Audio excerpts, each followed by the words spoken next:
we are here with Shi Deng, the founder of Big Blue eSports, who puts on the Shine series that just went on in Boston in the Seaport area. Shi, I want to get a little bit of background on you first before you started Big Blue. So tell the people kind of where you came from, what your kind of involvement is with the Smash scene or just esports in general, and then a little bit about how Big Blue got formed. So esports stuff, I kind of started when I was a little kid. I hosted a lot of kind of gatherings or fests, as we call it nowadays, at my house. That kind of led into college. Did a lot of fighting game stuff, more so on the Street Fighter side, less so Smash, because the fighting game community over in college was a little bit larger and a little bit more vibrant. Fast forward,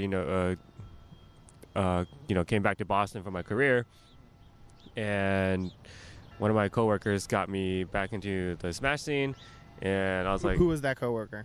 My friend Avery. And at the time, I was like, I can't really compete. I'm just gonna get railed on, get crushed. And I was like, well, looks like the infrastructure is pretty awful. Who was your go-to champion when you got back into Smash? Oh, character? Samus. Samus? Yeah. So I can't compete. Easily 0-2 out of every tournament. But what I quickly realized was that infrastructure needed a lot of work, and we started by forming kind of like Big Blue and started improving local events. So what was the local landscape, or what was the landscape like for Smash before you got into it? What were the areas that you saw needed fixing? So I think for Smash, particularly in Boston, it was very, very behind. California, Orlando, and even the Midwest had really good tournaments, and they had a stream and stuff. And Massachusetts didn't even have the brackets online. Oh my God. Yeah, so even it was a brackets on Matt's little computer, and that had to be manually uploaded online to Smashboards or something else. Okay. And so one of the first things we wanted to fix was get the brackets online and also get a stream. And Smash GG was around at the time though, right? No, they was not. They were not around. Yeah, they were non-existent yet. Okay. Well, they're probably still building. Okay. But they didn't come into existence until I think almost half a year after Big Blue was formed. Okay. And so what has Big Blue done that's different, and what's kind of led to a success? Because I know this year you guys had a little over around 3,000 attendees. You had thousands of people viewing online. I personally went to the event. It was insane, a lot bigger than I thought it was going to be. Electricity throughout the atmosphere, really, really exciting. So what is Big Blue doing differently, and what can the bigger types of events take from Big Blue? So one of the major things we try to do is give everyone something to do. I really champion this because, like I said, I usually go 0-2 at tournaments, and I used to go to a bunch of them back in between 06 and 08, and then eventually stop because after I kind of 0-2 out of a tournament, I have nothing else to do. So I felt like that was a waste of money to go to a lot of the bigger events when I spent literally $500 or $600 to go. And you're sitting there doing nothing. You're maybe buying fan art. Sometimes they sell. No, there wasn't even fan art for sale. There's literally just watch the pros play, and that's literally just watch the tournament afterwards. Wow. And sometimes, even back then, setups are pretty anemic. So even to get casual or friendly matches was pretty difficult unless you kind of knew the people immediately that were attending. Okay. To jump in, and even then, you only get to play very, very few matches. And so this is the concept that you keep talking about when you and I speak. It's the eSports Festival, right? Yes. It's the combination of competitive play, casual play, and then that element of having fan booths and sponsors come in and do their own thing. Yeah, creating unique experiences. Okay. And that's kind of what Shine's all about. So not just in competitive fighting games, I've been part of competitive card games, Magic the Gathering, Yu-Gi-Oh, Pokemon throughout my childhood, and I kind of not stole, but referenced some of the ideas from those events and activated it at Shine. So one of the big things we do at Shine is called lane shift brackets. And what these were is that if you get knocked out of tournaments, you can join the 16. Well, anywhere between 8 to 16 man sit and go tournaments, and if you win one of those, you get swag. It could be a hat, T-shirt, wristband. It starts small, but if you win one, there's 3 tiers of lane shifts. Tier 1, Tier 2, Tier 3. If you win Tier 1, then you're eligible to play in the Tier 2 lane shifts, and the Tier 2 lane shifts have better pricing than the first. Yeah. So part of the esports scene right now, it's no surprise, is that brands need to get involved. It's what's going to keep the space alive. It's what's going to, inject money into the atmosphere and get players paid more, make sure that everything ramps up, production value, all that stuff like that. So what are you guys doing differently, and how do you think bigger games like League, like Overwatch, can activate their sponsorships and activate their brands within stuff like an esports festival? I think creating unique experiences will have to be the way to go. Like League of Legends has their own LCS. We're not trying to compete with that. I think that's something very, very unique they built and very special. What I do want to see, like in terms of like League of Legends or maybe Overwatch, is maybe 1v1 tournaments. Okay. Something that's a little bit off the beaten path a little bit. Okay. So are you offering to challenge people 1v1 in the river? No, maybe not the river, but down mid. See me down mid. Okay. Yeah, but I want to see 1v1 tournaments. I think that's kind of like plays into very similar to how fighting games work, since it's a very, very 1v1, 2v2 nature, and less so of the 5v5 stuff. Okay. And it's just easier to do at scale.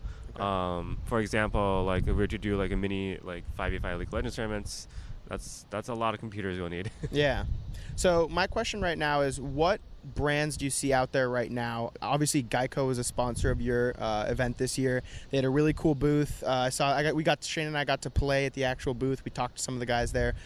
What brands are doing it right, and why did you decide to go with Geico? Why was Geico a good choice for you guys this year?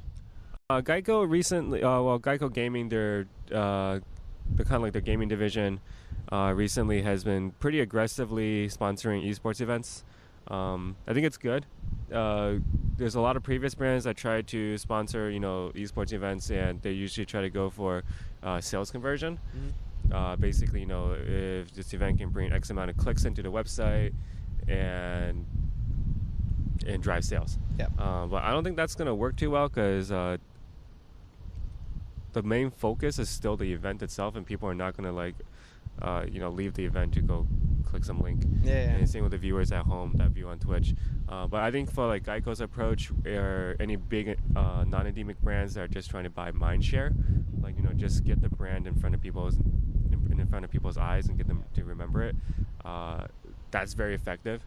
And ultimately, that's something what Geico really, really wanted, was that they want people to see Geico is supporting these huge events, and it's not trying to be really, really corporate about it. It's like, hey, we help make this happen, kind of deal.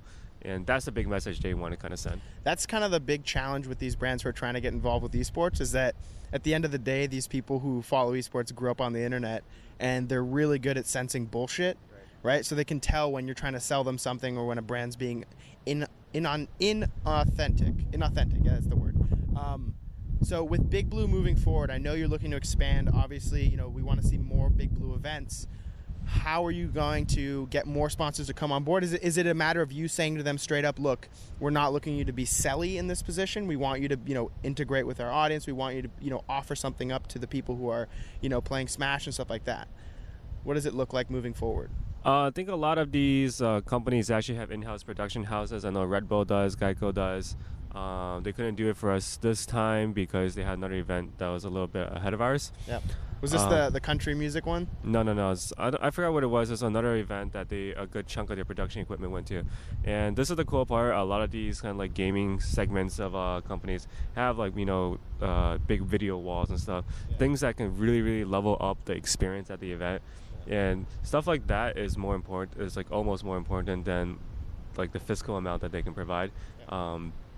Because the kind of equipment they provide is stuff that Big Blue wouldn't buy ourselves, because we only run maybe like one event of this scale in a year.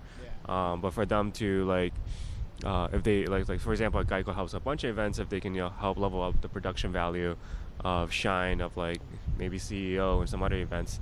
CEO I mentioned because they were also sponsored by Geico.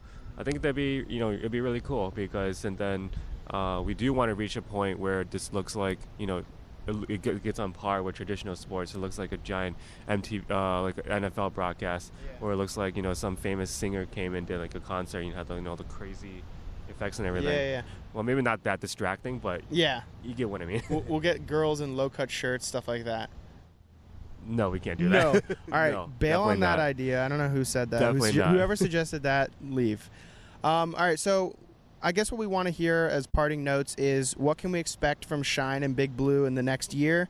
You know, where can we look to see you? What are some collaborations you're looking to do? Some potential sponsors you think would be, you know, cool to work with? Some crossover stuff, anything like that? So we already began planning for 2018 already. I think 2018 is going to be a killer show.